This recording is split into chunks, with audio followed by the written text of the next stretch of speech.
بسم اللہ الرحمن الرحیم۔ السلام علیکم زینب ٹی وی کے ناظرین، آج کے درس حدیث میں خوش آمدید۔ ناظرین کرام، آج کے درس حدیث کا موضوع ہے اولاد میں مساوات۔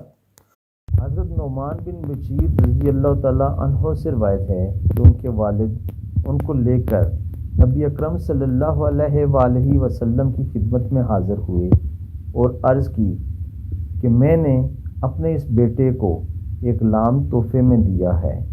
نبی اکرم صلی اللہ علیہ وآلہ وسلم نے ارشاد فرمایا کہ کیا آپ نے اپنی ساری اولاد کو ایسا ہی تحفہ دیا ہے؟ انہوں نے کہا کہ نہیں۔ تو نبی اکرم صلی اللہ علیہ وآلہ وسلم نے ارشاد فرمایا کہ پھر یہ غلام اسے واپس لے لو۔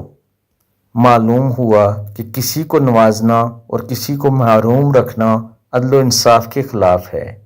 نمبر 2، ایسا کرنے سے اولاد میں ایک دوسرے کے لیے بغض پیدا ہوتا ہے۔ نمبر 3، تقویٰ کے لیے تباہ کن اور ہزار فتنوں کی جڑ ہے۔ نمبر 4، اولاد کے دل میں باپ کی قدورت پیدا ہوگی۔ البتہ 2 صورتیں مستثنیٰ ہیں۔ 1، اگر کوئی غریب ہو اور بیمار ہو تو خصوصی معاملہ کیا جا سکتا ہے۔ نمبر 2، اگر کوئی دینی اور ملتی خدمت میں اس طرح ہے کہ معاش میں حصہ نہیں لے سکتا تو اس کے ساتھ خصوصی معاملہ کیا جا سکتا ہے۔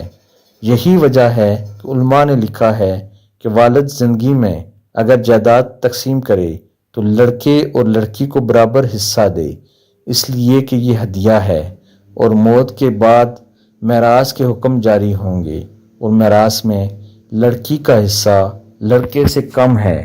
اس لیے ہے کہ لڑکی کے پاس مہر کی رقم بھی ہوتی ہے۔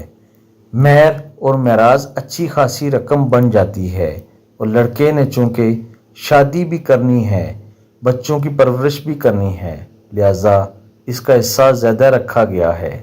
اللہ تعالیٰ سے دعا ہے اللہ تعالیٰ ہم سب کو عمل کی توفیق عطا فرمائے۔ آمین ثم آمین۔